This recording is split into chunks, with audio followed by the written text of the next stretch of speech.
Avant de vous laisser profiter de ce nouvel épisode, j'ai une confession à vous faire.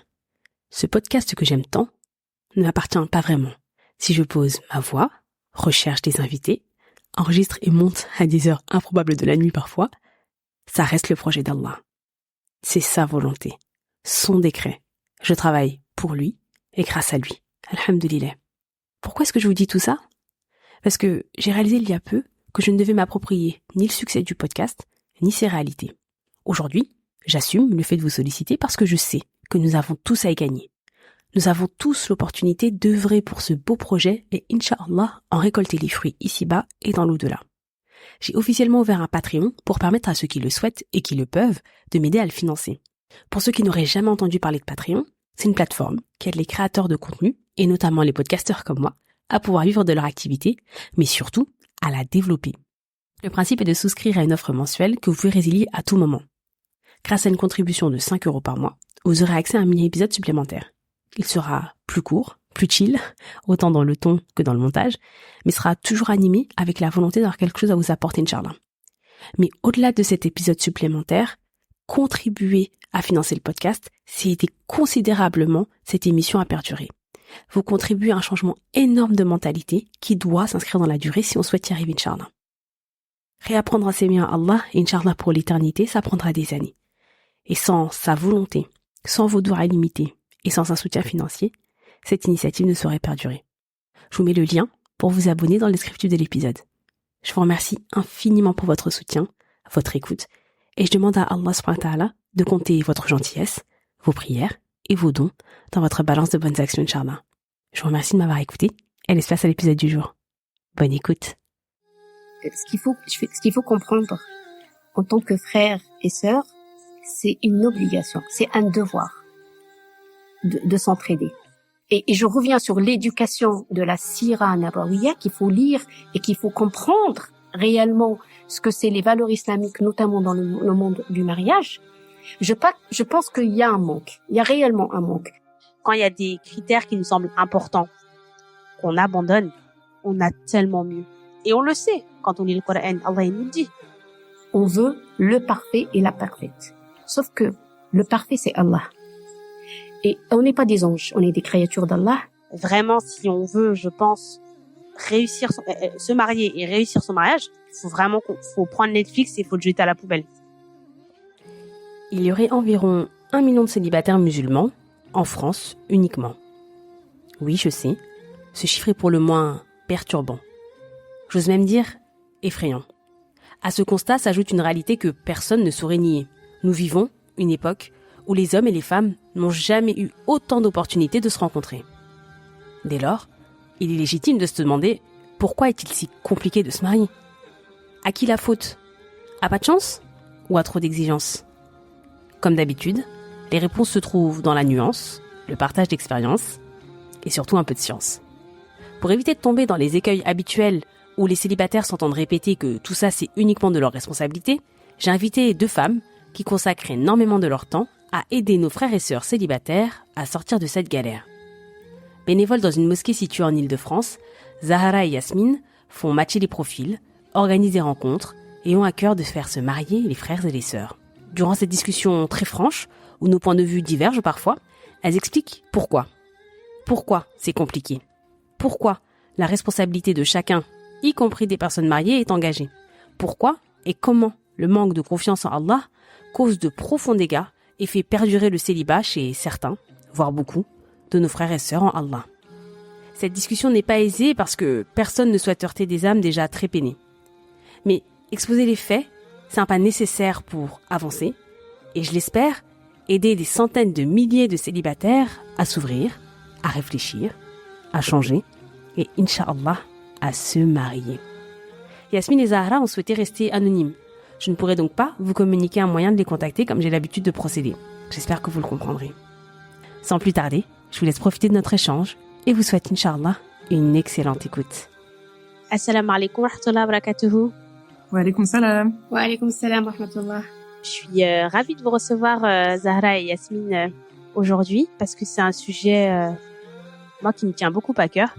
Je me faisais la réflexion il y a quelques jours et je me disais, je pense que les célibataires, c'est la population dont je me soucie le plus, mais profondément. C'est-à-dire que il y a des personnes, elles sont plus sensibles aux enfants, il y a des personnes qui sont plus sensibles aux personnes âgées. Et ce qui est formidable, c'est qu'à ce printemps-là, il permet que tout le monde s'occupe d'une population en particulier. Et je pense que ce qui nous réunit toutes les trois, c'est que les célibataires musulmans nous importent beaucoup. On va comprendre pourquoi dans le cadre de notre conversation. Avant de commencer, j'aimerais quand même faire un disclaimer parce que on va donc beaucoup parler des célibataires musulmans et j'aimerais vraiment qu'on puisse préciser avant d'entrer dans le vif du sujet que on n'est pas là pour tirer à boulet rouge sur les célibataires en disant un vous êtes célibataire et deux c'est de votre faute. On n'est pas non plus là pour faire un duel entre les frères et les sœurs. Il y aura à dire sur les deux. Il faut qu'on essaye d'être transparent, mais je suis certaine qu'on a tous à cœur de rester très factuel. Tout à fait. Donc avant d'aller plus loin, je vais vous laisser vous présenter. J'aurais aimé s'il vous plaît que vous nous indiquiez vos âges respectifs, Zahra et Yasmine, et puis ce qui a fait que vous ayez eu envie de vous lancer dans cette initiative. D'accord. Je commence, tu commences? Vas-y. Donc moi c'est Yasmine, donc j'ai 34 ans, je suis d'origine sénégalaise. Je travaille dans les ressources humaines et du coup je suis bénévole dans un projet d'aide au mariage pour les célibataires. Voilà. Et moi c'est Zahra, j'ai 54 ans, j'ai 2 enfants, mariée, j'ai arrêté le travail depuis 10 ans pour me concentrer sur les aspects sociaux pour notre communauté. Très bien. Et qu'est-ce qui vous a donné envie toutes les deux de créer cette initiative? Parce que pour ceux qui ne sauraient pas, vous avez créé une initiative d'aide au mariage comme des mises en relation entre des frères et des sœurs qui souhaitent se marier. Alors Allah, depuis quelques années, il me semble. Et moi, ma question, c'était pourquoi? Qu'est-ce qui vous a donné envie, en fait? Parce que, notamment, Zahra, toi, t'es mariée, t'as tes enfants. Toi, Yasmine, t'aurais pu te dire, bah, ça va, moi, je suis déjà occupée en train de chercher pour moi, je peux pas m'occuper de tout le monde.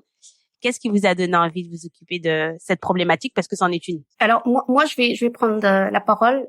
Ce qu'il faut comprendre en tant que frère et sœur, c'est une obligation, c'est un devoir de s'entraider. Ce n'est pas le fait de se dire voilà, je me concentre moi personnellement si je suis mariée, j'ai le devoir de s'entraider. Ça veut dire c'est clairement écrit dans le Coran, on est des frères et sœurs. Quand on parle de frères et sœurs, ça veut dire on est obligé de se préoccuper de cette communauté sur tous les aspects. Rassemblement, entraide, partage et écoute. Il s'avère qu'aujourd'hui, on a un vrai problème, c'est qu'on a de plus en plus beaucoup de célibataires. L'idée, elle est venue, après c'est inné ou pas inné, depuis pas mal de temps, même de mes 20 ans et de 30 ans, quand je venais juste de me marier, toutes mes copines pas mariées, j'ai toujours essayé de chercher, de voir les copains de mon mari, est-ce qu'il y a un de célibataire? Ce que j'ai fait, souvent. Et ça, je vais développer plus tard, ce vrai problème d'individualisme qu'on vit et c'est une tendance préoccupante à notre époque. D'accord? Ça veut dire se concentrer sur son foyer et sur soi-même. Et l'idée, et c'est arrivé parce que comme je disais, c'est inné et on a envie de le faire parce que alhamdulillah, Allah nous aide à faire ce chemin. Et comme je suis responsable de la mosquée, c'était automatique que les sœurs, on a une facilité quand même de communication et quand elles te posent la question de se dire est-ce qu'il y a moyen que vous nous organisez une rencontre, et comme j'ai dit, la mosquée n'est pas qu'un lieu de prière. J'insiste sur ce point. C'est un espace dédié pour la communauté pour qu'on puisse les écouter, les aider, s'entraider et se rassembler. D'accord? Et donc ça, c'est la priorité d'une part. Et la deuxième partie aussi, c'est que souvent les sœurs, nous, on a une tendance, une facilité de communication. Et quand on a eu ce retour de sœurs, des appels, des demandes, la question quand on la pose aux frères, il s'avère qu'ils ont le même problème, c'est qu'ils ont eu des retours. Sauf que nous, on facilite la tâche et on s'est dit, alhamdoulilah, on va y aller. Et après, je vais développer un peu comment ça s'est passé et comment on s'est retrouvé à être organisé et rassembler toute une équipe de bénévoles avec Yasmine. Vas-y, Yasmine. Oui, donc voilà, c'est comme l'a très bien dit Zahra, c'est qu'il y a eu une réelle demande de la part des sœurs, les sœurs qui ont cette facilité à elles dire qu'elles sont dans le besoin. Par rapport aux frères, c'est vrai qu'il y a plus de pudeur Je sais pas si c'est de la pudeur. Ouais, je pense que c'est de la pudeur de pas parler de ce besoin d'avoir de l'aide pour se marier. Donc on a discuté. Moi-même dans mon entourage, j'avais pas mal d'amis qui étaient célibataires, même de la famille. Et du coup, on s'est dit qu'il fallait faire quelque chose. On pouvait pas se permettre d'être passive et d'attendre que ça se passe. Donc on a décidé de mettre en place un genre de processus, si j'ose dire. Et du coup, donc ce projet, il a été officiellement lancé il y a 1 an, et tout juste 1 an en fait. Mais Zahra, toi, t'avais commencé un petit peu avant. Oui, en fait, pourquoi j'ai commencé avant ça a commencé par, au-delà de mon passé, hein, je parle au sein de la mosquée, d'une sœur, encore une fois, je parle d'écoute et de partage. Une sœur, on a commencé par une sœur qui m'a demandé officiellement de trouver un frère. Donc, j'ai fait que c'est une petite mosquée moyenne, on va dire à taille moyenne. J'ai officiellement demandé à haute voix, les sœurs, est-ce que vous auriez quelqu'un pour présenter pour la sœur? Et ça s'est fait au bout d'1 mois. Et on a concrétisé le projet au bout de 2 mois. D'accord? Waouh. Ouais, alhamdoulilah. Alhamdoulilah. Et en fait, ce qui s'est passé, c'est qu'après, il y a eu beaucoup d'appels. Enfin, on a eu un succès. Ah bah tu m'étonnes. Après un tel résultat. Exactement. Et en fait, le retour, c'est que il paraît que Zahra, elle marie. Donc là, je n'ai pas très bien compris. J'ai reçu pas mal d'appels de mamans, de sœurs et de frères. Le frère, tout simplement, parce que c'est de la part de la cousine ou de la sœur qui appelle pour dire, appelle-la, elle va trouver. Et on a concrétisé après, informel, dans un cadre informel, d'un aspect convivial. Ça veut dire que c'était juste un petit groupe de sœurs et frères qui nous appellent. On organise ça dans une maison, goûter, on présente. Je parle bien de présenter et ne pas rencontrer. Vous allez voir la différence, je vais la développer tout à l'heure. Et quand on a présenté, ça veut dire que le frère et la sœur, ils n'avaient pas le choix. Ils étaient là pour se parler et pour concrétiser un projet. Pareil, on a concrétisé 4 projets. Et 4 mariages. Inch'Allah. 4 mariages. En combien de temps? Et au bout de 3, en fait, la durée, c'était 3 mois. Entre la présentation, la rencontre avec la famille et, alhamdoulilah, ils ont des enfants, hein. D'accord? Dont je parle. Pourquoi on va parler du processus maintenant? Oui. D'accord. Non, moi j'ai une question, j'avoue. Enfin, j'ai une question commentaire, mais je voulais vraiment qu'on s'arrête dessus parce que j'écoutais un chouyour qui disait en fait, je crois que c'était Mamadou Dafé. Il disait en fait, quand les choses se passent, faut toujours remercier Allah, il faut toujours se dire que c'est grâce à Allah. Et parfois les gens viennent le voir lui disant non, bien sûr oui c'est grâce à Allah, mais c'est grâce à toi aussi. Et il disait non, les Arabes, par exemple, ils disaient, ils remerciaient Allah. Ensuite, ils disaient thumma, toi, c'est-à-dire ensuite toi. Il y a cette question de hiérarchie. Et pourquoi je parle de ça? Parce qu'en fait, quand j'entends toutes ces célébrations, tous ces résultats, masha'Allah, je me dis, c'est Allah qui a fait que ces mariages se passent. Et on a presque l'impression que c'est Allah qui récompense vos efforts. Mon propos, il est plus là pour encourager des personnes notamment mariés, qui se disent oui mais moi je peux pas présenter, j'ai trop peur, etc. Rappelons-nous que c'est Allah qui donne, c'est Allah qui fait. Donc ça là, c'est un magnifique résultat du fait que, comme on dit, aide-toi, le ciel t'aidera. Nous on a juste à faire une impulsion et Allah de toute façon il donnera. Mais cette impulsion elle doit être faite par nous-mêmes parce que sinon on n'avancera jamais. Exactement. Mais en fait, je rebondis sur ce point, comme tu disais, c'est grâce à Allah justement qu'on est là, et c'est grâce à Allah que on s'est retrouvés. Le hasard fait que je me retrouve avec Yasmine, je me retrouve avec les autres bénévoles. Pourquoi Allah nous a mis dans cette place, dans cette mosquée, tout. Il y a tellement de choses, et c'est un point très important ce que tu disais, parce que le fait, quand on veut concrétiser des projets, et surtout des projets de mariage, on a énormément, et subhanallah, des ondes négatives de personnes. Ça veut dire qu'ils de la part de qui? Ils nous encouragent pas forcément, parce que la seule chose qu'ils nous disent, c'est vous réalisez pas ce que vous allez faire, mais c'est une sacrée responsabilité. Et là, en fait, on a peur au fond. On reste des humains, en fait. On a peur parce qu'on se dit ah oui, peut-être. Et au fur et à mesure, rappelle-toi Yasmine ce qu'on disait, j'ai dit de toute façon nous, Allah il sait, on travaille avec notre cœur Et c'est ce qu'on fait. Et ne vous inquiétez pas, Allah va nous faciliter. Et c'est exactement, Madina, ce qui s'est passé, alhamdoulilah. Et on est sur le bon cheminement. Même au jour d'aujourd'hui, on travaille avec notre cœur et on le fait pour Allah. Et les choses se facilitent. Et même quand on rencontre des gens à ondes négatives, ils s'écartent. Ils se repoussent tout seuls. Oui. Alhamdulillah. Voilà. Et si je reviens justement à la concrétisation du processus, c'est à travers ces mariages-là, ce succès, que on a décidé de mettre en place les choses dans les règles de l'art, c'est-à-dire un processus formel, avec des fiches, avec prendre en compte quand même la sécurité de données. Faut pas négliger ce point parce que c'est quand même des fiches avec des données privées. Donc on a tout étudié et la seule chose que je peux demander, c'est faire des doigts pour ces bénévoles qui sont des jeunes qui se donnent à fond, c'est des sœurs Masha'Allah, Yasmine, il y en a d'autres, je ne citerai pas leurs prénoms. Et il faut leur faire de doigts parce qu'elles se donnent à fond, elles ont une charge d'activité, elles travaillent, elles se démènent vraiment pour le succès du projet parce que, crois-moi Madina, c'est une charge qui n'est pas négligeable de traiter les fiches, de faire le matching et de contacter les gens et de se libérer les week-ends.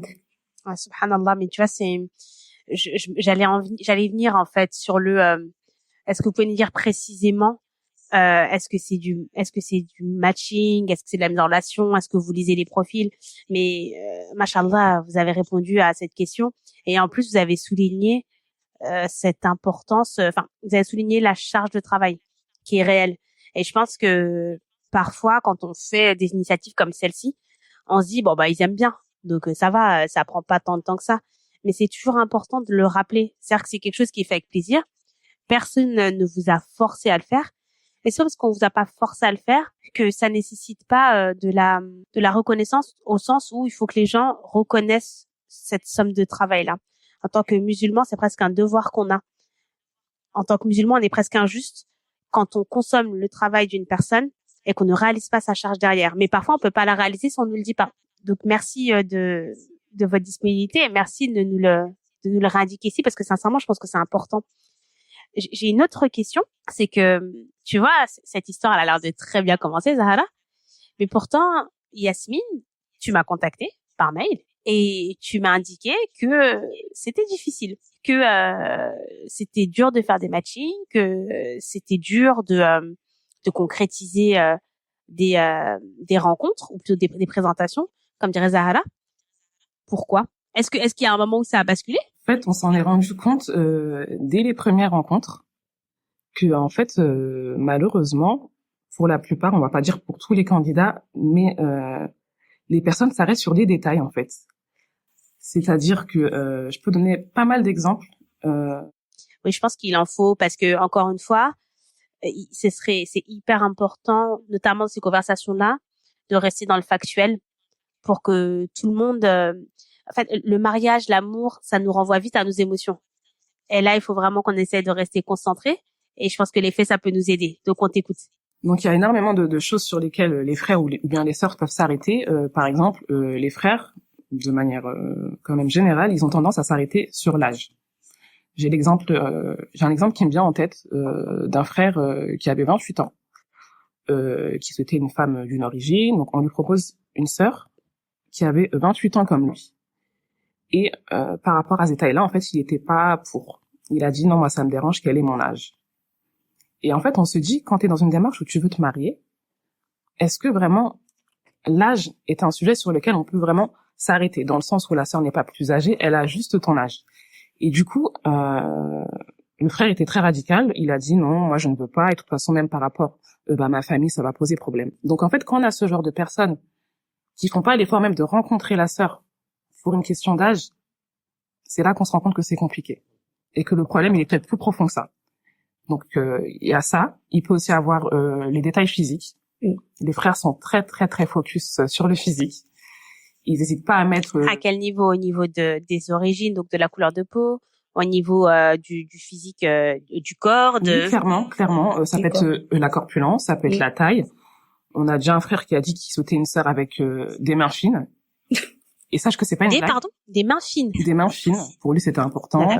Une femme très coquette, une femme sportive, une femme plutôt blonde, les yeux clairs. En fait, c'est vraiment des détails sur lesquels ils sont très à cheval. Et du coup, quand tu t'arrêtes sur ce genre de détails, comment tu peux faire des rencontres? C'est-à-dire que si la sœur n'a pas ces critères-là, la rencontre n'est pas nécessaire pour eux. Et est-ce que quand ils arrivent avec ce genre de critères, enfin comment vous le recevez? Il n'y a pas de discussion possible parce que c'est ce que tu as l'air de dire. C'est compliqué en fait. Nous on essaye de leur dire OK, les critères, c'est normal d'en avoir. Mais à un moment donné, le mariage, c'est pas basé que sur des critères physiques. C'est pas basé que sur des détails tels que l'âge. Donc on essaie clairement de les persuader de changer d'avis, de se rendre compte que malheureusement c'est à cause de ça qu'on n'arrive pas à faire de matching. Donc parfois il y en a qui arrivent à accepter, donc ils font quand même la rencontre, mais il y en a qui restent clairement butés. Et même si je peux rajouter un autre point, c'est que on a essayé quand même, on peut partager avec toi la fiche sans mettre de logo, mais tu vas voir les questions. On a essayé quand même de rentrer dans les détails des fiches. Donc a priori, quand on fait le matching pour la concordance la compatibilité entre les profils, il me semble que il a quand même des commentaires, donc il exige ces détails. Et on essaye d'étudier. Et crois-moi, Madina, pour rentrer dans les détails, lire, parce que des fois on a des longs textes, on lit et on essaye de faire le maximum pour que ça matche avec une validation, parce qu'on a, je te dis, on a mis en place un processus. Ça veut dire que je valide pas moi toute seule ou Yasmine, on valide ensemble le matching pour dire oui, parce que peut-être qu'on n'a pas fait attention à tel critère. Au-delà de ce point, dans un premier temps, le deuxième problème qui se pose, c'est que comme elle disait, sur des critères qu'il rajoute. Bon, nous on est surpris et on essaye de leur rappeler les fondamentaux. C'est pour ça qu'en fait les mêmes s'appuient sur vraiment les critères et la recherche des valeurs islamiques. Et je reviens sur l'éducation de la Sira Nabawiya qu'il faut lire et qu'il faut comprendre réellement ce que c'est les valeurs islamiques, notamment dans le monde du mariage. Je pense qu'il y a un manque. Il y a réellement un manque. Quand on nous parle, par exemple, de dire « je la veux de telle manière, ils sont où les fondamentaux du mariage? Qui sont sur les deux piliers. Piété et comportement. Ça, c'est les deux piliers. D'accord? Au-delà, on essaye de faire l'effort, ce qui est normal, l'effort spirituel, on est obligé à notre époque de pas lui dire « écoute, ça sera que piété ou comportement ». Non. On peut quand même respecter et de dire voilà, il y a un niveau social et il y a un niveau culturel. Ça, il y a pas de doute là-dessus. Il y a des fois où ça bloque et on est obligé de prendre en compte l'ethnie, si c'est possible, si c'est pas possible, on prend en compte tous ces points-là. Donc on essaye quand même de mettre tout un matching qui rassemble ces bons critères pour le sœur comme le frère, mais on a cette impression de dire on veut le parfait et la parfaite. Sauf que le parfait c'est Allah. Et on n'est pas des anges, on est des créatures d'Allah et on n'est pas des anges. Et tant que le frère ou la sœur ne font pas cet effort, comme elle dit, et se figer sur des questions futiles, parce que pendant la rencontre, il se bloque ou elle se bloque parce qu'elle a posé une question, et c'était juste parce que ils se sont mal compris. Ils se sont mal compris, et après le débriefing, clairement il dit non, je veux pas poursuivre. Donc les fondamentaux, ils sont plus là. Est-ce que c'est l'éloignement de la taqwa, de la piété? Il me semble que oui. Est-ce que c'est le manque d'avoir des recherches vraiment poussées sur ce que c'est le mariage? Je crois que oui aussi. Mais c'est très intéressant ce que tu dis parce que ça semble évident en fait, en tout cas quand vous le dites. Et s'il y a des frères qui écoutent, ne vous inquiétez pas, on va partir après sur les critères des sœurs. On n'oublie personne ici. Mais là, je fais juste une petite interlude. C'est très juste ce que tu dis dans le sens où je pense que ce qui peut aider les frères comme les sœurs à sortir du critère, c'est toujours de se rappeler pourquoi je me marie. Moi, à titre personnel, encore une fois, je trouve que c'est fondamental de vous avoir ici, Yasmine et Zahra, parce qu'en fait, on a beaucoup de mal à comprendre et parfois même à faire comprendre ce qui se passe dans l'esprit d'un ou une célibataire musulman. Moi, ma perception, c'est que on a envie d'un côté d'aller au-delà de nos critères et on se le promet presque avant de voir une fiche.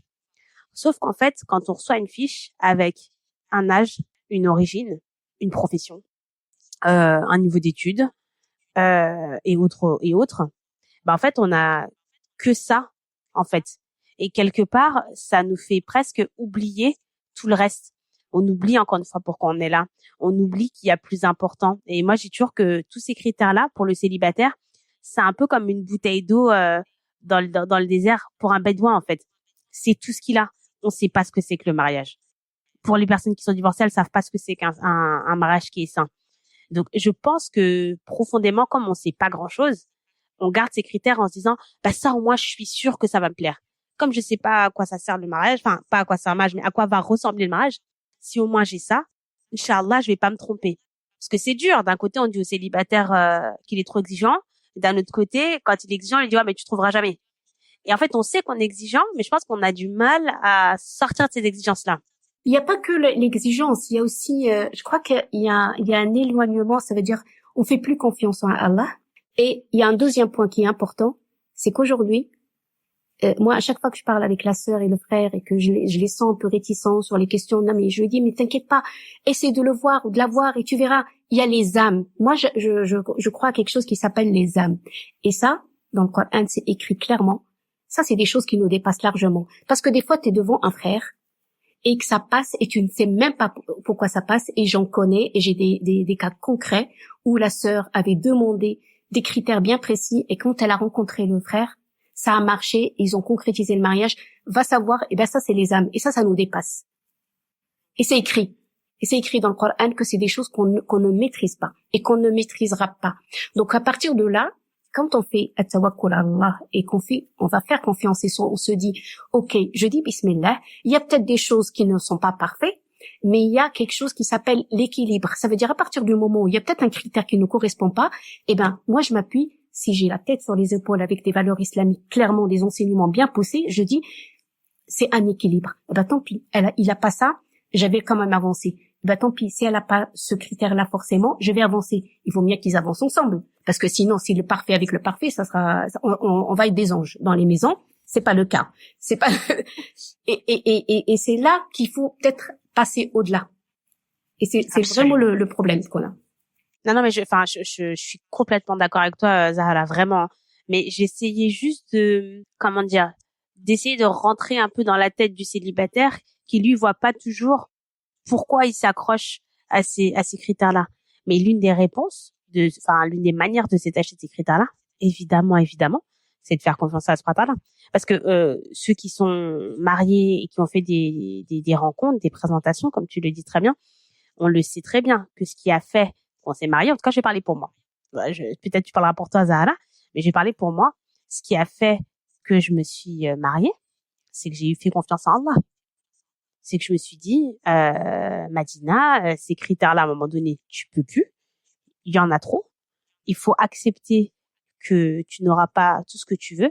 Et je me suis dit, Madina, Allah ne t'a jamais déçu. Jamais, jamais, jamais. C'est-à-dire, quand tu as abandonné une ou deux choses dans ta vie pour Allah, tu n'as jamais été déçu. Pourquoi là, ça changerait? Et subhanallah, c'est exactement ce qui s'est passé. C'est exactement ce qui s'est passé. Au contraire, justement, peut-être ce qu'il faut dire aussi aux frères et sœurs filles, c'est que quand il y a des critères qui nous semblent importants, qu'on abandonne, on a tellement mieux. Et on le sait, quand on lit le Coran, Allah il nous le dit. Allah il le remplace toujours par quelque chose de mieux.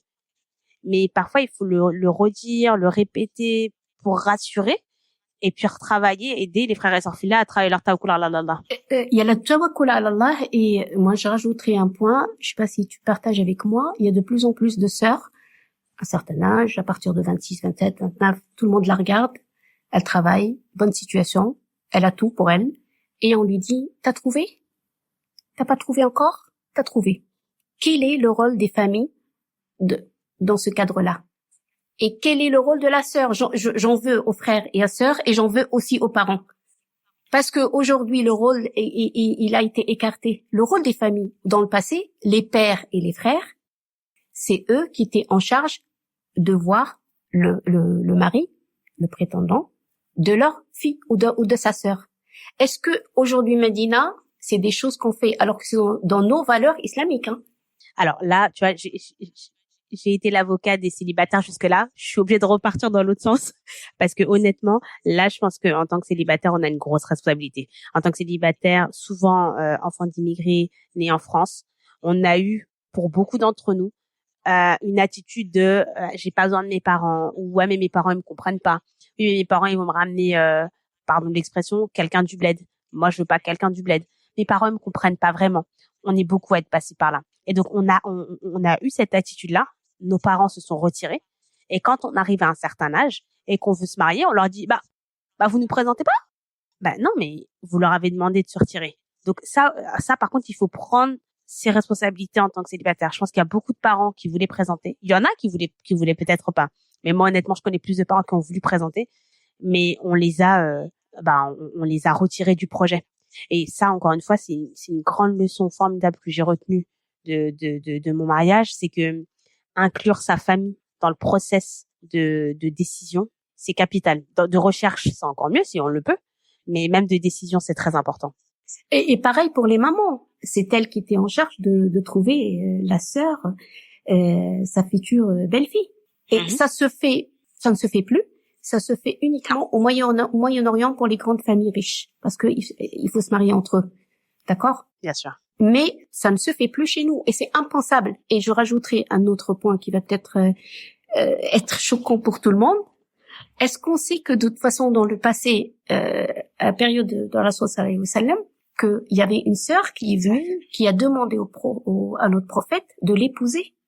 Est-ce qu'aujourd'hui, tu peux imaginer une sœur qui arrive et qui justement considère que c'est un frère salih, ça veut dire pieux, avec les bons droitures, correct, pieux, avec un bon comportement, elle se dit, subhanallah, je trouverais pas mieux. Pourquoi je lui propose pas? Eh ben, tout simplement, elle peut pas lui proposer parce qu'elle a peur d'être critiquée. Elle va être jugée. Et je ne sais pas, je rajouterai pas d'autres mots. Et donc, en fait, on fidélise, enfin, je sais pas du tout ce qu'on a dans la tête, surtout, je sais pas pour les frères et les sœurs, j'ai envie de dire ça, je vais le dire. Est-ce on idéalise et on a envie de faire du copier-coller avec Netflix, des séries? C'est pas ça, hein, la réalité. La réalité, c'est pas ça.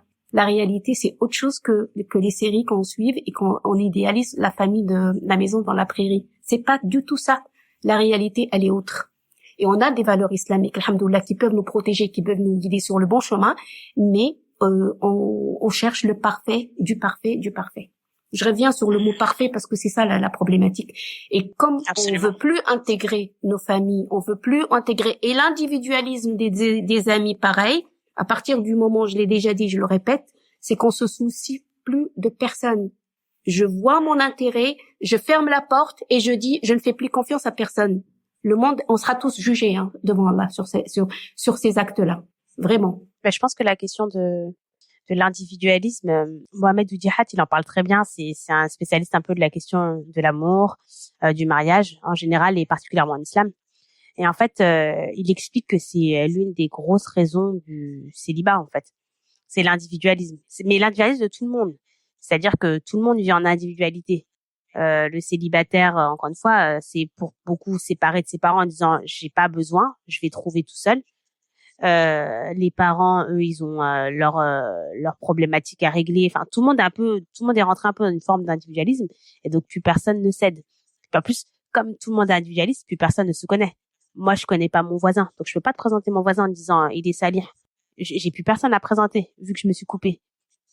Donc cet individualisme-là, il est réel, il est concret. Avant qu'on aille plus loin, j'aimerais quand même qu'on parle de la question des critères des sœurs, parce qu'on a parlé des frères, et je suis à peu près persuadée que les critères, c'est jamais que dans un seul sens.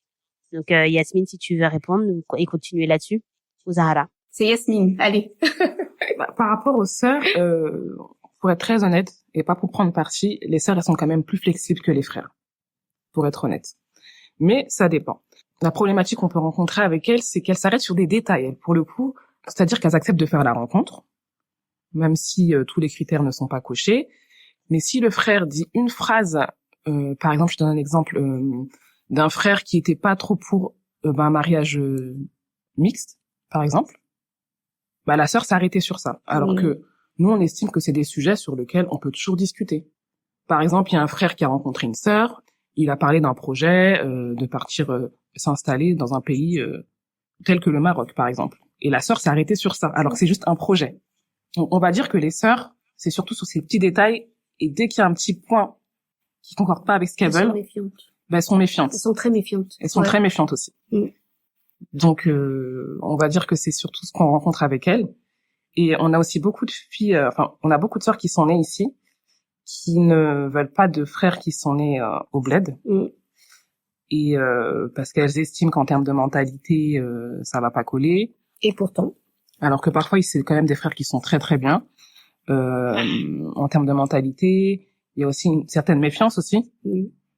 Et donc voilà. Hein. C'est vrai, c'est vrai. Et je voulais aussi rajouter aussi des fois en fait, quand la sœur elle discute, donc on fait un débrief après la rencontre et elle dit oui mais il m'a posé telle question et la réponse elle n'était pas très claire et je pense que donc en fait plein de sujets hein, on va pas étaler parce que c'est très large en fait. Et on lui dit non alors on prend le téléphone, on essaie d'appeler le frère pour expliquer. Alors lui le pauvre, il nous explique, il nous dit non, mais faut savoir que des fois les frères, ils sont pas timides, mais c'est la première rencontre, c'est un peu difficile. On va pas croire, hein. Faut pas croire que le frère, parce que c'est un homme, attention, non, devant une sœur, il est perturbé, je le comprends, et je pense que l'aide, elle peut être étroite entre les deux. Il faut quand même que chacun prenne en compte que c'est la première rencontre, c'est un peu difficile, même si nous, on met un peu l'ambiance pour leur dire détendez-vous, il n'y a pas de problème. On les met à l'aise, justement, mais après, alhamdoulilah, ça se passe. Mais comme elle dit Yasmine, c'est pareil. La sœur, elle est là, elle nous donne une version.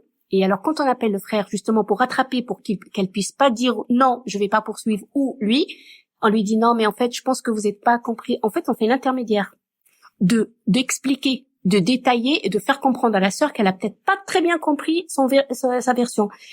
C'est ça qui est compliqué pour les sœurs, et je n'arrive pas à comprendre pourquoi elles restent sur des questions futiles, alors que c'est des choses qu'on peut étaler après. En fait, elles cherchent pas l'essentiel. Et je pense que honnêtement, que ce soit les frères ou les sœurs, il y a un problème de tawakkul ala Allah. Hein.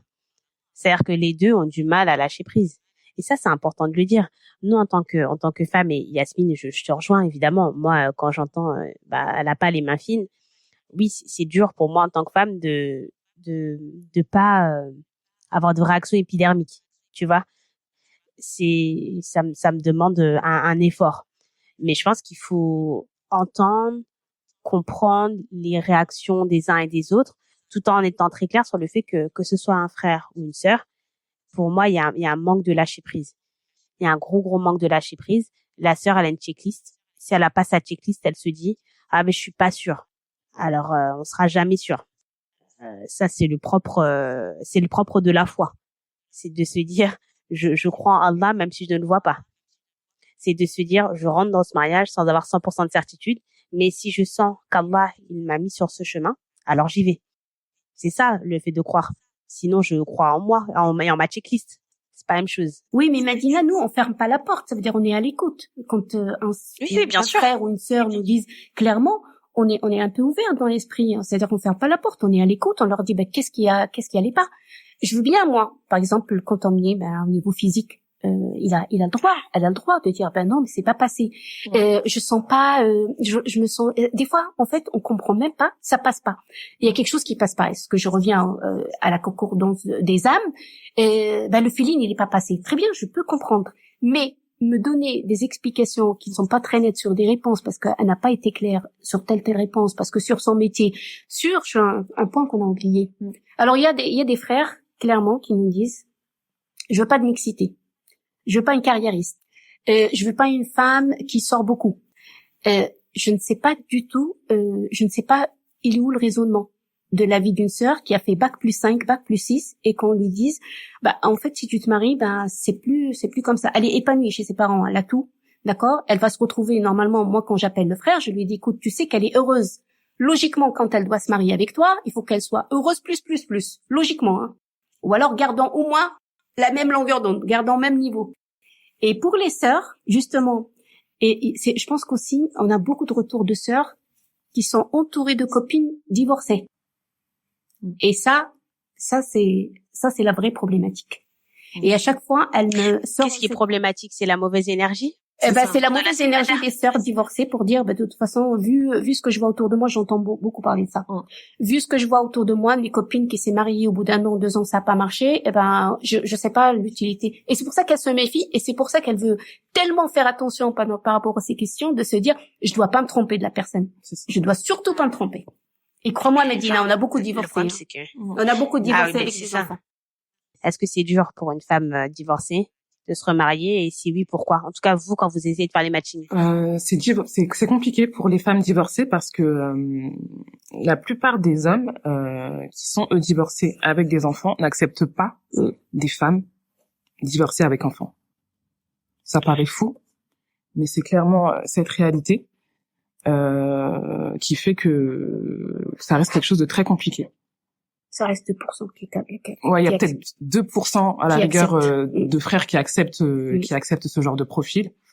C'est comme si en fait elles étaient périmées, alors que parfois elles sont très jeunes, très intelligentes, elles ont tout pour elles, et c'est un des critères qui bloque. Le frère il demande, elle a des enfants, ah non je préfère pas, alors que lui-même est divorcé. Donc normalement ça pourrait être logique que ça puisse matcher entre eux parce que ils ont le même parcours, ils ont des enfants tous les deux, donc mais malheureusement ça reste compliqué pour les sœurs divorcées. Et moi j'ai quand même envie de poser une question, c'est parce que là on dresse une réalité qui est difficile, qui pourrait presque paraître comme pas encourageante. Mais moi ma question c'est est-ce qu'il y a une issue? Qu'est-ce qu'on peut faire? Parce qu'en fait si on est là en train de discuter, c'est pas que je pense pour donner des faits, c'est aussi ouvrir la voie vers des solutions. Donc pour les frères et sœurs qui nous écoutent, quelles seraient les solutions? Je vais poser cette question et puis après j'en poserai une autre parce que je voulais vraiment revenir Zahra sur la question des femmes, du travail, de leur épanouissement dans leur famille. Je pense que c'est un vrai sujet et j'aimerais beaucoup qu'on en reparle. Mais je vous laisse répondre à cette première question dans un premier temps. Alors effectivement, il y a un constat. On a partagé quelques petites histoires qu'on a rencontrées frères et sœurs. On n'a pas la recette magique. Et il y a déjà tawakkul ala Allah qu'on avait dit. Il y a aussi le fait que une fiche reste une fiche. C'est du papier. On écrit ce qu'on veut dans une fiche. Et j'espère que tout le monde est honnête quand il remplit cette fiche. Mais après, il y a quand même, comme tu disais, Allah t'a mis sur ce chemin. Fais l'effort. Peut-être que ça peut marcher avec la première, ça peut marcher avec la deuxième. Mais sur les questions futiles, et en fait, Allah sallallahu alayhi wa sallam, il nous a éduqués. Je reviens toujours à dire, les enseignements islamiques, ils sont importants de comprendre quels sont les fondamentaux d'un mariage. Piété, comportement, droiture, feeling des âmes, etc. Et se dire, de toute façon, une question pareille, c'est pas grave. Je donnerai la chance on peut pas se dire, non, ça marchera pas, je ferme la porte. Ah non, je vais pas poursuivre. Non. Il faut essayer. Il faut essayer la deuxième rencontre, on leur facilite, on leur dit, mais c'est pas grave. Si t'as pas compris la première question, je crois qu'il faut faciliter les choses. Et je reviens sur le mot équilibré, un équilibre. L'islam, c'est un équilibre aussi. Dans sa tête, on n'est pas obligé de rentrer à la maison pour dire, je fais la salat istikhara. Attention, je fais la salat istikhara et moi, là, j'ai eu des retours négatifs, là, je vais arrêter. Je veux bien, moi, je respecte la salat istikhara. Mais salat istikhara, quand on te présente quelqu'un que tu n'as même pas vu et que tu te fiches pour dire non, je vais pas y aller parce que j'ai fait la salat istikhara. Et que dans mon cœur, je ressens pas, donc ça veut dire que c'est un signe. C'est un signe. Dans ce cas-là, écoute, on ferme la porte et puis on te présentera personne. Pareil pour la sœur, Je parle pour les deux, je raisonne pas pour frère ou sœur. Donc la solution, c'est vraiment... Et la solution aussi, je pense qu'il faut que les jeunes, comme nous, on a pris cette initiative, c'est un petit projet, alhamdoulilah, mais on va y aller. Il faut que tout le monde se soucie de cette communauté. On a des jeunes qui travaillent, il faut que s'ils nous écoutent, moi je leur demande vraiment de faire l'effort, de faire une association et d'avancer, de faire des rencontres, de présenter des gens. Quand on sait qu'il y a, moi je suis mariée et que quelqu'un de la famille qui cherche, n'hésitez pas, ne se mettez pas dans l'idée de se dire non, moi je veux pas, surtout pas de responsabilité. Je veux surtout pas, non, c'est ta responsabilité et c'est ton devoir de se dire non, s'il est pas marié ou elle est pas mariée, moi j'ai un cousin éloigné ou je ne sais qui, je vais te le présenter. Je fais un dîner à la maison. Qu'est-ce qu'il y a de mal? Je fais, je sais pas, j'invite. Je trouve une occasion pour faire rencontrer les gens. Et ça c'est notre devoir déjà. Il y a pas de recette. La recette, elle est là, en fait. La recette, c'est que on a tout devant nos mains, mais on fait rien. Parce que c'est la fatigue, parce que c'est le fainéantisme, et parce que c'est la crainte, et parce que c'est le west-west de shaitan qui fait que on veut rien faire. on est là à écouter et attendre comment ça se passe. Yasmine, tu voulais rajouter quelque chose? Non, juste pour rebondir sur ce qu'elle disait, Zahara, oui, en fait, c'est important que chacun fasse l'effort et de ne pas s'arrêter sur un détail, d'approfondir, ne pas se limiter à une seule rencontre en se disant, ah, il y a ça qui est négatif, donc je pense que ça va pas le faire pour le reste. Non, il faut vraiment placer sa confiance en Allah et vraiment essayer d'aller à l'essentiel. Effectivement, on a tous nos critères et ça, personne ne pourra le retirer, mais finalement, un mariage, c'est quoi? Un mariage, qu'est-ce qui compte dans un mariage? C'est l'équilibre, c'est le comportement, c'est la crainte d'Allah. Et après, le reste ne peut que marcher. Voilà, je pense que c'est le message à faire passer. D'accord. Je vais te donner, Madina, je vais te donner un exemple concret d'une sœur qui nous a dit, moi, je sens que il n'est pas très responsable et il ne fait pas sa prière de Fajr. Est-ce que, crois-moi, tout dépend du degré de piété. Attention, parce que le degré de piété de chacun, il est différent. Ça veut dire que si moi, j'ai un niveau 1 et toi, tu as encore le niveau 3, j'ai que accepter la sœur ou le frère parce que je vais essayer de l'aider quand on sera sous le même toit, de l'aider, de lui donner cette envie et de faire cette compétition parce que ça reste une compétition, de se dire, je vais le suivre ou je vais la suivre pour que je puisse me réveiller. Non. Elle a refusé parce qu'il se réveillait pas le fajr. Subhanallah, tu vois. C'est un détail, mais il est important. Non, mais en fait, c'est important et encore une fois, c'est pas que je veuille défendre les célibataires à tout prix, mais moi je me souviens que quand j'étais célibataire, c'était des sujets ça pour moi en fait. Alors je pense que là vous avez raison, c'est qu'il faut essayer de creuser, comprendre pourquoi tu travailles pas, qu'est-ce qui se passe, est-ce qu'on peut mettre des choses en place, mais particulièrement quand on est une sœur, quand même on quitte un mahram pour un autre, on se doit de vérifier, notamment sur les sujets religieux, qu'on sera en sécurité. Être en sécurité, c'est vaste. Moi, je dis pas qu'être en sécurité, ça veut dire qu'il faut absolument que le frère y prenne des cours. C'est pas ce que je dis. Mais par contre, de rentrer dans un mariage, on se dit, je me sens en sécurité dans le sens où il y a un niveau duquel on ne descendra pas. C'est un point de vue. Hein. Je dis pas que ce que je dis, c'est la vérité absolue. De toute façon, la vérité absolue n'appartient qu'à Allah. Mais en tout cas, je pense que, et c'est ça pour moi en fait. Si je vais résumer ça en une phrase, c'est ça qui est difficile quand on est célibataire, Zahra et Yasmine. Et Yasmine, toi qui es célibataire, tu feras peut-être notre avis, c'est que on a beaucoup de signaux parfois contradictoires. Et c'est pour ça qu'à mon avis, les sœurs, elles ont une grosse checklist. Parce qu'encore une fois, on te dit, il faut laisser de la place à la personne. Et en même temps, il faut quand même que tu vérifies ça, parce que si tu vérifies pas ça et que tu divorces, on va dire, on t'avait dit, t'as pas vérifié ça? Oh, franchement, tu t'es pas bien préparé quand même. Donc, c'est pas évident, en fait. On entend beaucoup de signaux, parfois contradictoires. Donc, dans la tête d'un ou d'une célibataire, parfois, ça travaille beaucoup. Et je voudrais juste revenir sur la question du travail et de la femme qui a fait des études, qui est heureuse dans son foyer.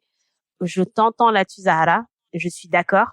Moi-même, j'ai fait des études, donc je vais jamais dire aux sœurs ne faites pas d'études. Je fais un podcast, donc je vais jamais dire aux sœurs surtout ne travaillez pas. En revanche, je pense que en tant que sœur, on a une responsabilité. C'est de se rappeler que quand on se marie, Allah nous a pas donné beaucoup de, je trouve, beaucoup de devoirs en tant que femme. L'un des principaux, c'est d'amener la paix dans son foyer. Ça aussi, c'est large. Je pense qu'en tant que femme, ce n'est que mon point de vue, mais je pense que c'est difficile d'amener une harmonie dans son foyer, une paix dans son foyer et dans soi-même quand on travaille 40 heures, 50 heures par semaine. Je pense qu'en tant que femme musulmane, on doit se dire, j'ai fait des études, j'ai appris des trucs hyper intéressants dans le cadre de mon boulot. Comment je peux faire pour récupérer ces choses-là et les mettre à profit dans ma vie de femme musulmane? Mais soyons clairs, l'Occident, le pays dans lequel on vit, et même, je veux dire, aujourd'hui, même si on est au Sénégal et qu'on vit dans une grosse boîte, tout est occidentalisé, le travail n'a pas du tout été fait dans sa construction pour qu'on ait une place dans notre foyer en même temps. Et ça, je trouve qu'en tant que femme, on doit l'entendre. Une dernière chose, les sœurs qui se sentent très bien chez leurs parents, c'est très bien, alhamdoulilah. Faut pas descendre. T'as raison là-dessus, Zahara. Mais le bonheur, ça se travaille. C'est-à-dire qu'il n'y a pas à rentrer dans un foyer en disant t'as intérêt à me rendre heureux. C'est à toi aussi de te rendre heureuse dans le foyer et tout le monde doit être heureux dans le foyer en fait. C'est important parce que je trouve que on a un peu certaines sœurs sont un peu princesses. Le mariage c'est pas ça. Ou sinon toi t'as un prince aussi donc il va avoir ses exigences. Voilà, je voulais juste leur préciser parce que moi c'est un peu ma manière de penser et je me serais pas sentie bien si je l'avais pas partagé. Mais moi, en fait, c'est bien parce que je rebondis sur le mot princesse. Et on avait une sœur, effectivement, qui disait oui, mais il travaille. Bon, moi, j'ai un super poste. Et les sœurs, elles arrivent quand même à accepter, même si c'est pas le même niveau. Même, elles se disent de toute façon, oui, je pars sur les fondamentaux. Nous, quand on l'appelle et on lui dit non, franchement, ça a l'air de quelqu'un de bien. Bon, il a pas fait bac+10, mais bon, quand elle dit oui, ok, elle avance. Et après coup, elle nous explique que oui, mais de toute façon, il est responsable de la maison. Donc là, moi, je creuse un peu. Je lui dis, mais dans quel cadre tu parles de ça? Elle m'a dit, oui, mais de toute façon, c'est lui qui prendra en charge la maison. Ok. Alors que la sœur, je crois qu'elle gagne quand même bien sa vie. Et alors là, moi, j'insiste sur ce point-là. Et je lui dis, mais tu sais, un foyer, il est responsable de ta maison. Ça veut dire, il va tout payer. Elle dit, ouais, ben c'est sa responsabilité, hein. Je dis, oui, mais toi, tu as quand même ton salaire. T'es quand même obligé de l'aider. C'est pas une obligation, mais quand même, c'est ton mari. Tu vas fonder une famille, tu vas avoir des enfants. Moi, personnellement, ça me perturbe, cette histoire.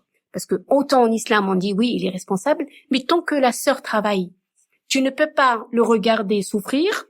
Il a du mal à finir de payer son loyer, de faire ses courses, de tout payer et de prendre en charge, et toi, tu cumules ton salaire. Ça, moi, il va falloir qu'on m'explique clairement il est le rôle de la femme parce que quand elle travaille, elle est là aussi pour aider le mari. Et moi, j'insiste. Et si les sœurs, elles m'écoutent, je tiens vraiment à leur expliquer que quand on partage, et dans ce cas-là, si t'es pas contente, bah tu restes au foyer. Mais tu ne peux pas te permettre de dire je veux travailler, mais attention, hein, je vais pas partager parce que c'est toi qui es responsable de la maison. C'est ton mari quand même. Sachant que là où je te rejoins en plus, c'est que ces heures où tu travailles beaucoup, parce que souvent quand tu gagnes bien ta vie, c'est que tu travailles beaucoup, c'est du temps que tu mobilises pas sur le foyer. Donc ton mari fait probablement preuve de rahma envers toi en acceptant que tu te décharges d'une part de ta responsabilité. C'est important que les sœurs se disent en fait il faut pouvoir trouver un compromis des deux côtés. Je pense qu'on peut s'entendre là-dessus. Oui, mais tu peux aussi être épanoui tout en travaillant et gérer ta famille.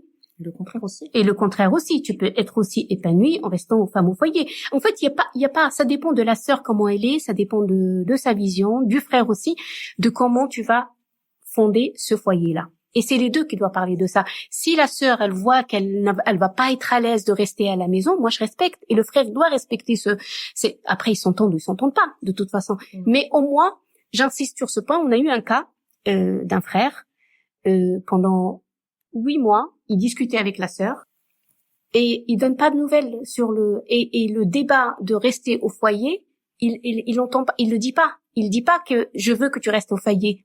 Et c'est pour ça qu'en fait, il y a un point où j'ai oublié et j'insiste.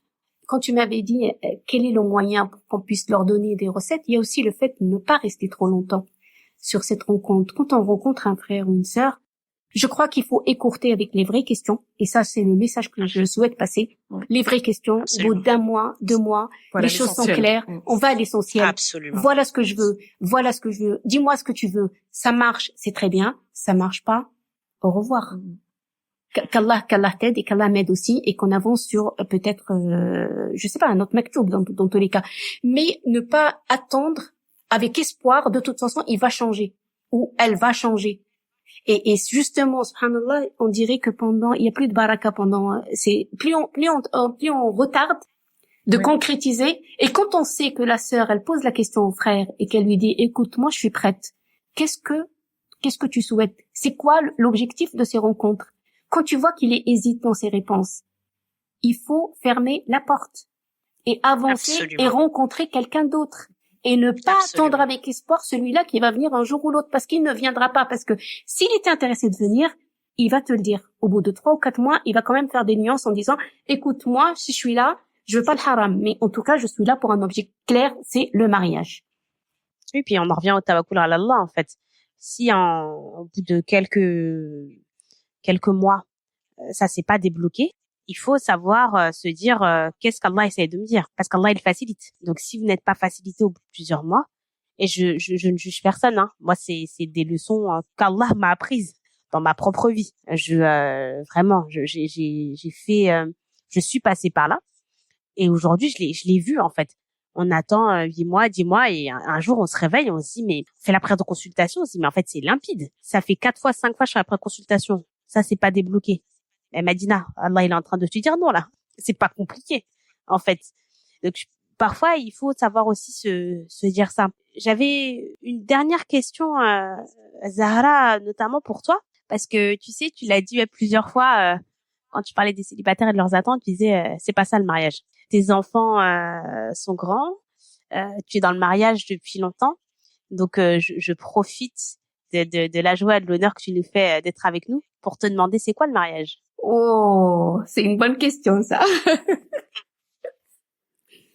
Écoute, il y a des hauts et des bas dans le mariage, faut pas croire. Mais après, il y a une confiance, il y a l'amour, quand même, c'est important. Et il y a le fait de se dire, je suis là pour un foyer, pour me battre ensemble, pour se battre pour ce foyer. En dehors de, peut-être qu'on n'est pas d'accord sur plein de sujets. Mais il est où le problème si on n'est pas d'accord sur les sujets? Je vais pas étaler ma vie privée, mais sur plein de sujets, moi je suis pas d'accord avec mon mari. Au niveau politique, c'est à l'ouest, c'est le nord et le sud, quoi. Et alors, il est où le problème? Ça fait que des étincelles, et puis qu'on n'est pas d'accord, et puis bon, je me lève et c'est pas pour ça. Ça veut dire qu'en fait, si je reviens à ce que j'avais fait la rencontre. Rappelle-toi de la rencontre quand j'ai parlé de la présentation. Rappelle-toi, tu te rappelles de la présentation, parce qu'on forçait la personne à se marier, elle avait pas le choix. Là, c'est des rencontres, donc on rentre dans les critères et on idéalise et on cherche les critères qui vont bien, même s'ils sont irrationnels. Mais le mariage, c'est ça, c'est la simplicité et l'équilibre. Et l'équilibre dans l'islam, je pense que c'est la bonne méthode pour démarrer, tawakkul ala Allah bien sûr, et l'équilibre de se dire je suis pas avec le parfait et je suis pas parfaite. Et quand on a justement cette symbiose de se dire il y a un amour, on est là pour se battre, et je dis bien, il faut pas on n'arrête pas une relation facilement parce on s'entend pas sur tel point. Et c'est le cas, c'est pour ça qu'on a beaucoup divorcé en fait. Parce que aujourd'hui le divorce, il est très facile, ça veut dire on prend la décision, écoute, là t'as peut-être pas là sur ça on n'est peut-être pas d'accord. J'ai essayé de voir si tu peux changer, mais je vois que tu changes pas. Mais elle a pas besoin de changer et le frère aussi n'a pas besoin de changer. Sur des fondamentaux, bien sûr, il n'y a pas photo.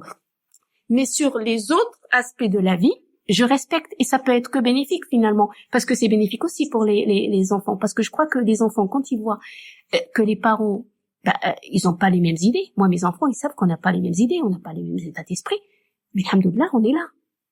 Et on les a éduqués, alhamdoulilah, on les a bien éduqués.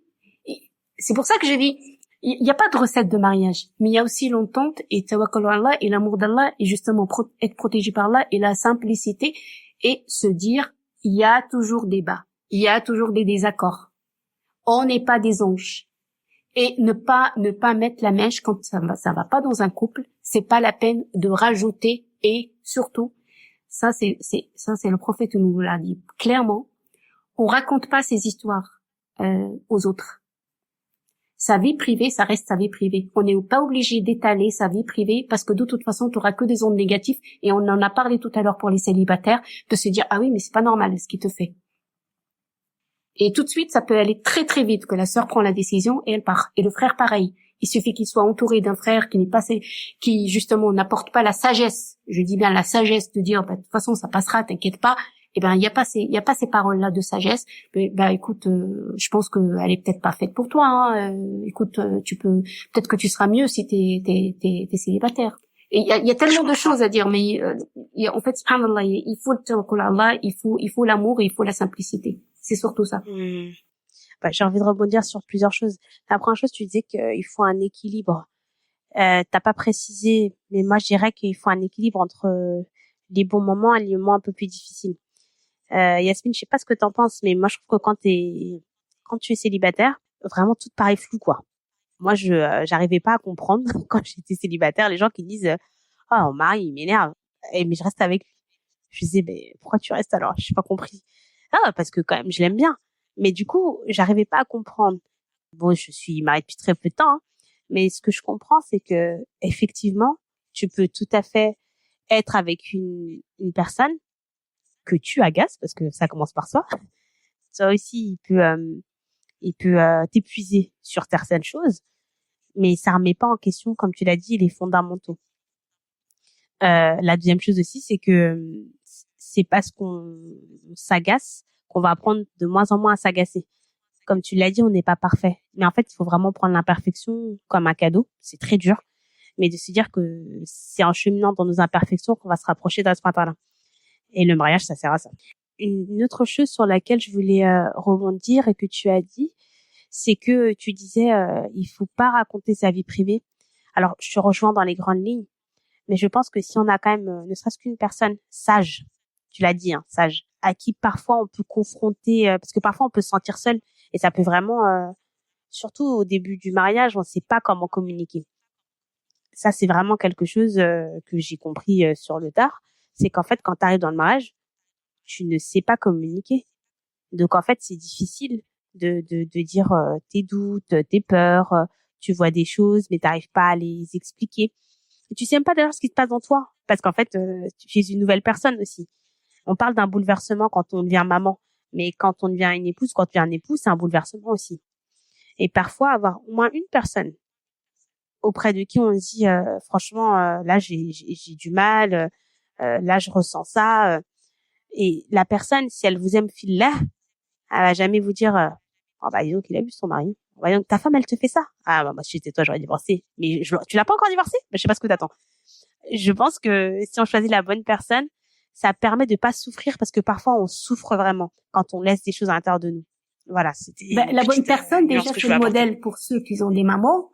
C'est les mamans. C'est les mamans. Je te parle pas, j'idéalise pas les familles parfaites. Mais quand on a une maman, on s'approche de la maman, on demande des conseils. Et comme tu dis, c'est étonnant quand on arrive, on est avec l'époux, on comprend pas comment ça se passe. C'est nouveau, c'est une nouvelle vie, c'est vrai. Mais on peut aussi demander conseil à une tante avec qui on s'entend bien, avec une personne qui est mariée. Il y a. Je te dis je peux dire, je dis encore une chose qui est très importante. Il y a la mosquée aussi, et on peut avoir des sœurs d'un certain âge qui peuvent nous orienter, qui peuvent guider, qui peuvent nous on aimerait faire ça d'ailleurs, d'encadrer des sœurs nouvellement mariées pour qu'on puisse l'aider, parce que c'est nouveau pour elles. Je dis pas que c'est parfait pour toutes les familles, mais au moins quand on n'a pas de famille, on a quand même des amis proches. On peut trouver des amis proches et justement c'est l'entraide, je rebondis encore sur le mot entraide de la mosquée. Cet espace dédié pour l'entraide entre nous.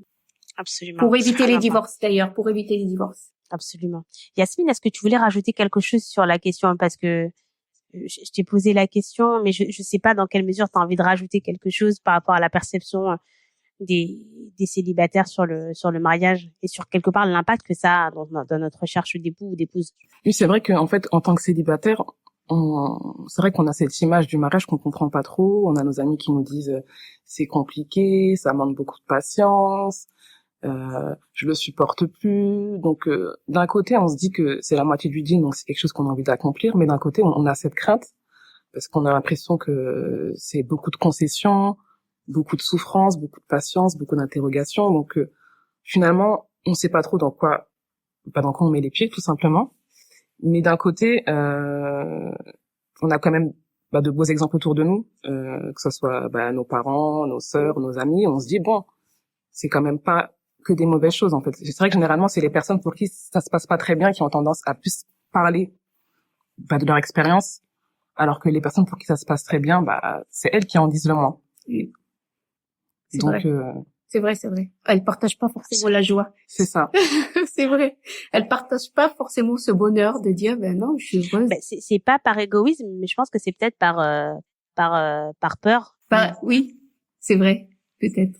Par peur que ça s'évapore, peur du mauvais œil, peur de je sais pas, hein, c'est des suggestions que je pose. Mais je pense que dans tous les cas, ce qu'il faut retenir de notre conversation, Inch'Allah Ta'ala, c'est que des personnes célibataires, il y en a. Il y a des viviers. Je ne dis pas que c'est facile de se marier, mais par contre, en vous entendant, je suis encore plus convaincue du fait que on se doit de refaire confiance à Allah et de rentrer dans des présentations en se disant, Ya Allah, je m'ouvre à toi. Au-delà de, ne voyons pas la personne, voyons Allah. Voyons un moyen de se rapprocher de lui. Et si vraiment, en face de nous, on a un frère ou une sœur où on se dit, non, là, c'est trop différent de ce que je suis. C'est trop différent de mes valeurs. Moi, c'est vraiment un point sur lequel j'insiste beaucoup. Concentrons-nous sur les valeurs. Parce que les qualités, c'est ce que moi je veux. C'est lui, c'est moi. Les valeurs, c'est nous. C'est des valeurs communes. Donc, essayons toujours de garder, quand on fait ces présentations-là, ne regardons pas sa marque de chaussures. Ne regardons pas sa manière parfois de parler, sauf si vraiment, je sais pas moi, il a une manière de parler qui est trop éloignée de la nôtre. Peut-être qu'effectivement, ça veut dire que même son mode de vie il est trop éloigné du nôtre. On peut entendre ça. Ça aussi, ça fait partie des valeurs. Mais en tout cas, de se rappeler que, essayons de voir et de nous rappeler qu'on se marie pour Allah. Donc, on doit faire aussi confiance à Allah. Et essayons de nous rappeler aussi que si on veut avancer vers le mariage, il faut contrer cet individualisme dans lequel on nous fait naître. Aujourd'hui, on est dans des sociétés individualistes. On nous fait évoluer parce que tu disais quelque chose de très intéressant tout à l'heure, Zahara. Tu disais il y a un copier-coller entre Netflix et la vie. Vraiment, si on veut, je pense, réussir se marier et réussir son mariage, il faut vraiment faut prendre Netflix et il faut le jeter à la poubelle. Arrêtez vos abonnements, les gens. Vraiment. Je vous le dis franchement. Parce que ça nous rend malheureux. Profondément. Ça ne nous apporte pas grand-chose. Je vais pas dire que ça apporte rien. Le divertissement, c'est humain. Mais ça apporte, et ça fait plus de mal que de bien.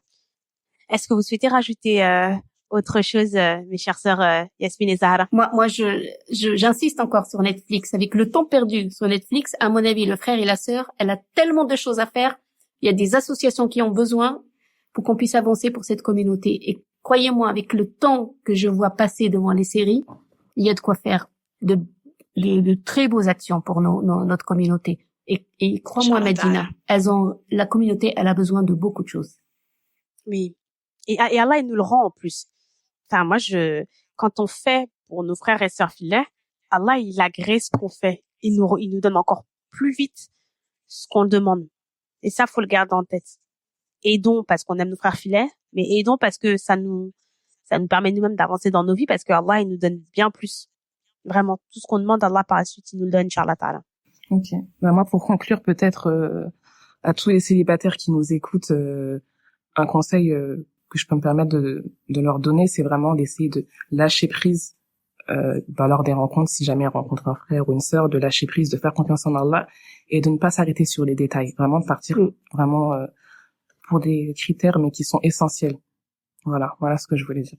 Ben, je crois qu'Yasmine t'a tout dit. Lâchez prise, faites confiance à Allah. Et est-ce que tu peux me permettre de rajouter quelque chose, faire des doigts pour nos frères et sœurs en Palestine? Il faut qu'on leur fasse des doigts parce que la situation est très difficile et qu'Allah leur apporte sa miséricorde, Inch'Allah. Et qu'Allah facilite le mariage pour notre communauté et on a besoin encore et encore et encore de musulmans, Inch'Allah. Amin. Merci infiniment, notamment pour ce dernier mot, pour toute la conversation, mais particulièrement pour ce dernier mot parce que tu nous rappelles à quel point nos frères et sœurs ils souffrent. Et quand on a préparé l'interview, on était déjà justement, enfin nos frères et sœurs en Palestine étaient déjà en grande souffrance. Et je te disais, on s'est posé la question est-ce que c'est le moment d'enregistrer. Et je trahis pas un secret en se disant que on s'est dit oui, c'est important d'enregistrer parce qu'en fait le mariage ça structure la société profondément. Et on vit des moments extrêmement difficiles pour tout le monde, bien évidemment, particulièrement pour nos frères et sœurs de Gaza. Mais ça a des répercussions ici. Et on ne sait pas de quoi demain sera fait. Donc, si on veut être fort, il nous faut des foyers qui sont solides. Facilitons-nous le mariage. Facilitons le mariage pour les personnes qui sont mariées et qui ont du temps à consacrer. Facilitons le mariage pour les gens célibataires. Inch'Allah ta'ala. Inch'Allah, Inch'Allah, Inch'Allah. Ya Rabbi. Merci beaucoup, Et Madina, je te souhaite Yasmine et bon Zahra. courage aussi pour tout ce que tu fais pour cette communauté et qu'Allah te récompense pour cette aide, Inch'Allah. Amin, amin, amin. À très bientôt. Salam alaikum wa rahmatullahi wa barakatuh. Merci Salam. beaucoup, salam alaikum. C'était Halal Love, le podcast qui cherche à s'aimer en Dieu pour semer mieux. Je suis Madina, votre hôte et sœur en Allah, et je vous remercie de votre écoute, de votre soutien au quotidien. Halal Love est un podcast façonné avec beaucoup d'amour et qui se nourrit du même ingrédient. Si vous souhaitez m'en témoigner tout autant, je vous offre 3 possibilités qui ont l'élégance de pouvoir se cumuler. La première, laissez le nombre d'étoiles qu'il vous plaira sur Apple Podcast. Cela aide énormément le podcast à être référencé, et n'ayant pas de réseaux sociaux, c'est la seule manière de le rendre visible en ligne, de porter encore plus loin le message d'amour en Allah, Inch'Allah. Deuxième option, vous pouvez soutenir financièrement le podcast en souscrivant à mon Patreon. Pour 5 € par mois, vous aurez accès à un mini-épisode supplémentaire, mais surtout, vous aidez considérablement le podcast à perdurer. Vous valorisez une manière d'aimer qu'Allah agrée. Et Inch'Allah, vous en serez récompensé. Pour plus d'informations, un lien est accessible dans le descriptif de l'épisode. Enfin, dernière option, abonnez-vous à ma newsletter. Une semaine sur 2, je vous partage des réflexions plus personnelles, des ressources sur l'amour ou sur le mariage. Le lien pour vous abonner est également disponible dans le descriptif de l'épisode. Je vous remercie sincèrement pour votre fidélité et votre confiance, et je terminerai en citant notre cher et tendre Abu Bakr as-Siddiq, radiallahu anhu. Si j'agis bien, soutenez-moi, et si je m'égare, remettez-moi dans le droit chemin. Je vous donne rendez-vous dans 2 semaines, Inch'Allah. D'ici là, prenez soin de vous, et peace and halal love sur vous.